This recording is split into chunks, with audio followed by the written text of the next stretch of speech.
So I have another radio kit here that I'm going to be building in the near future. This is a breadboard radio 60 meter woodpecker. It's a single frequency CW only radio designed for 5.332 megahertz.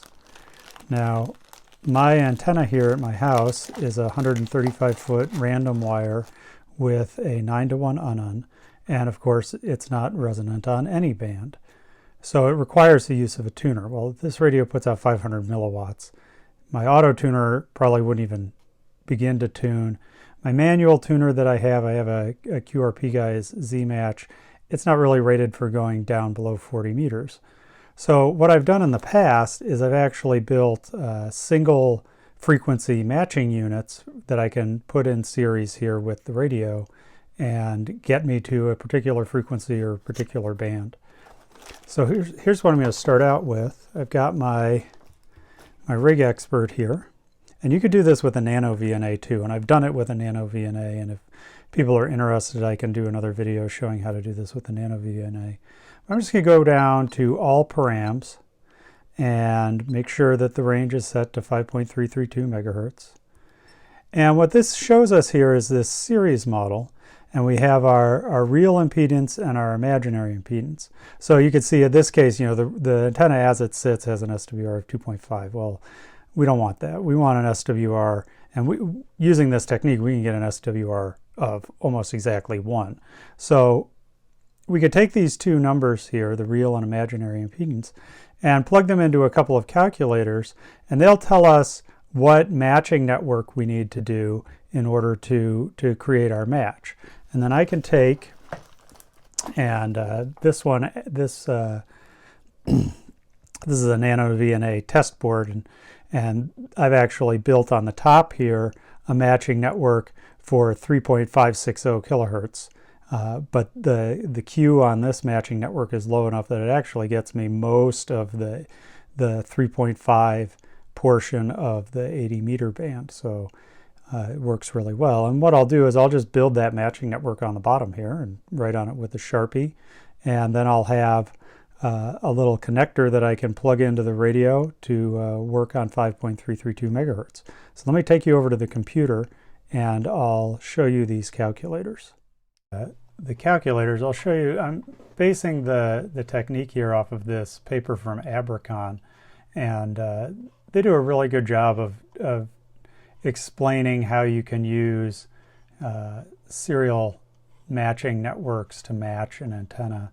And the really valuable part of this particular paper is this right here. So given a particular impedance on a Smith chart, you can, using a combination of serial and parallel inductors and capacitors, transform the impedance following these circles or following these circles.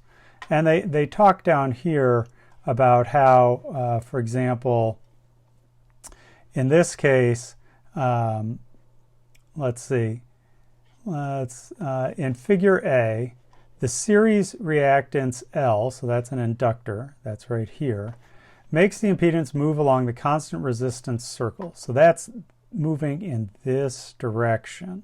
So we move, if that's where we start, that moves us there.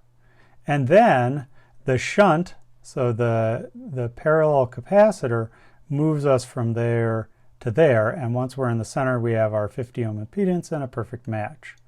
So let's move over to the calculator from Analog Devices, and I'll show you the next step here. Okay, here's the Analog Devices calculator, and I'll have the links to that Awry paper and the calculator and the other simulator tool I'm going to use here in a minute in the description of the video. But we can say we want 5.322 megahertz, and then we know from our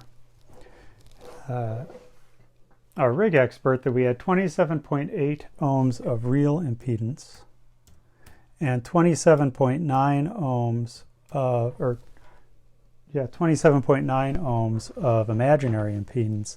And the calculator then spits out two different options, right? We could, in this case, we could use two capacitors, one parallel and one in series, or we could use an inductor and a capacitor. And either one of these networks will transform our impedance as seen by the radio to 50 ohms. So the question is, which one of these is better? And better depends on a couple of things. One, it depends on like component availability. So I probably have a 10 nanofarad capacitor. I don't know that I have a 533 picofarad capacitor, although I could probably get pretty close. I know I can create a 1.67 microhenry inductor, and again, we're kind of in that like 500 and something range for the capacitors that I may or may not have. The other concern is the Q of the resulting circuit. So one of these might provide a slightly broader frequency range of acceptable SWR. It's not really an issue for this woodpecker because it's only designed for a single frequency, but that 80 meter matching unit I showed you was actually beneficial. I got a couple of 100 kilohertz in either direction, which lets me like run var HF and do the CW QRP calling frequency. All right, so let's go over and look at the simulator here and see if we can simulate what this is going to do. Okay, now here I am at Will Kelsey's online Smith chart tool, which is another really nice tool here. And I'm going to go ahead and plug in our frequency. And we know we want 50 ohms. And the rest of these things don't matter right now. But then we can go down here and we can plug in those our real and imaginary loads. So our real load was 27.8 and our imaginary load is 27.9. And on the resulting Smith chart, you can see where that leaves us. It leaves us up here. We want to be down there. And the cool thing about this is we can actually drag some components in place and start simulating those two networks that the tool suggested. So I'm just moving that window so I can see it. So let's do the one with the series and parallel capacitors. And so in that diagram, the parallel capacitor was further away from the load, and the parallel capacitor was 533.475. And we can actually see now, well, I guess we should probably do the series one first. So let's do the series capacitor. Whoops. Actually, let's take that one out altogether.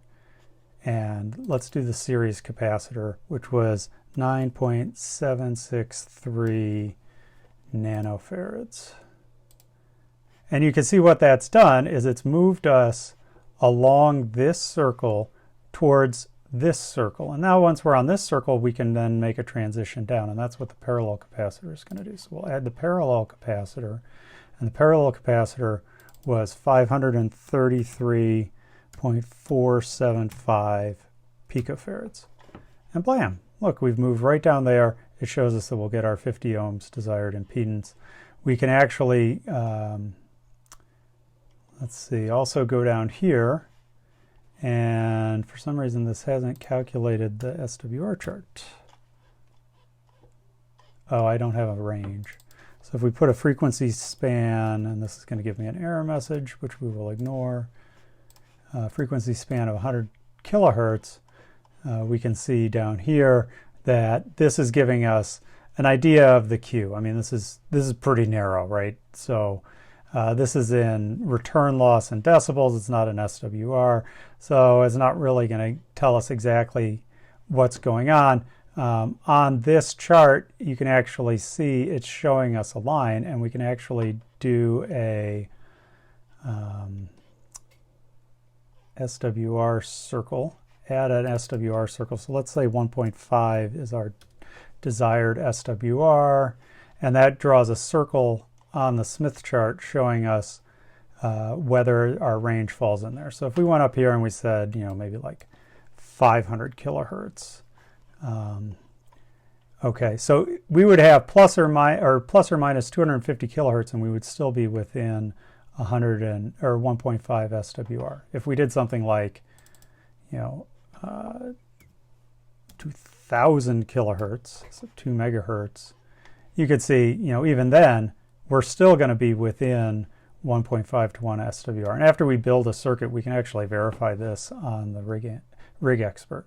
But let's try the other one that used an inductor and a capacitor and see if that does a better job. So in this case, the capacitor was 565.936 picofarads.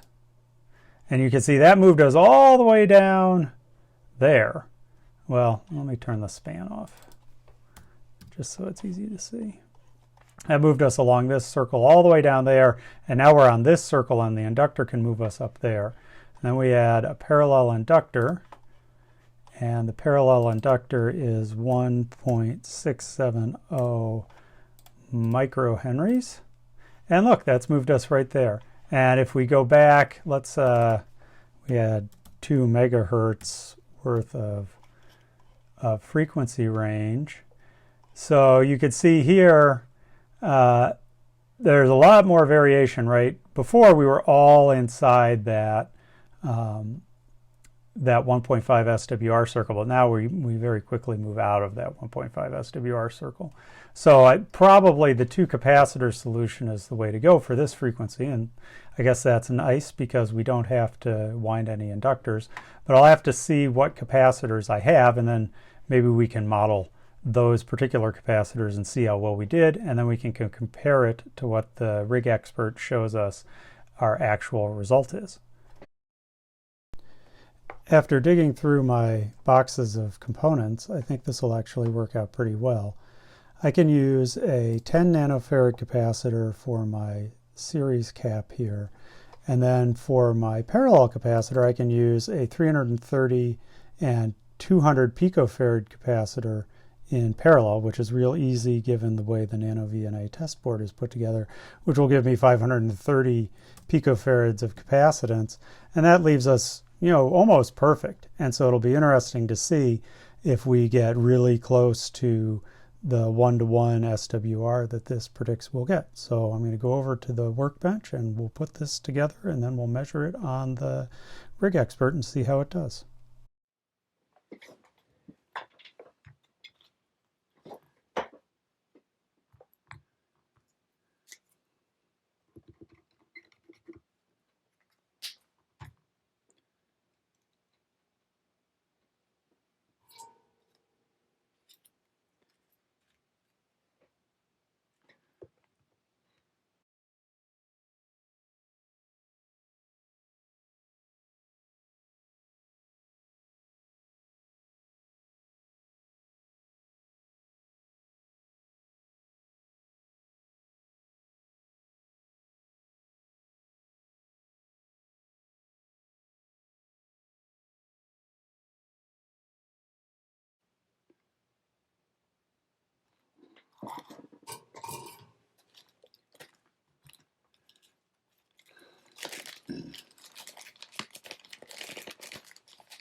Well, you know what they say about the best laid plans of mice and men. It turns out my surface mount capacitors are too small, so I'm going to have to use through-hole capacitors, and which means I'm going to have to use 3 of them because I don't have the same values. And then additionally, I put this together once and managed to solder the parallel capacitance on the wrong side of the circuit. So here we go. We'll try this again and see if I can put it together right this time. 3rd time's a charm.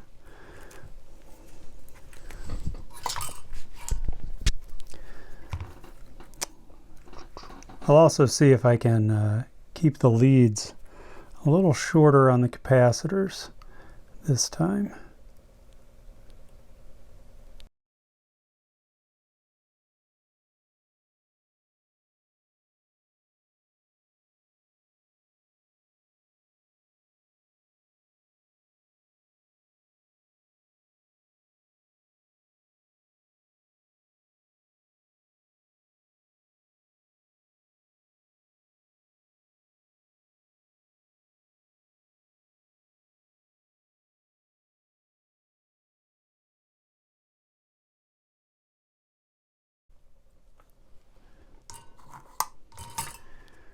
All right, well, that was ridiculous.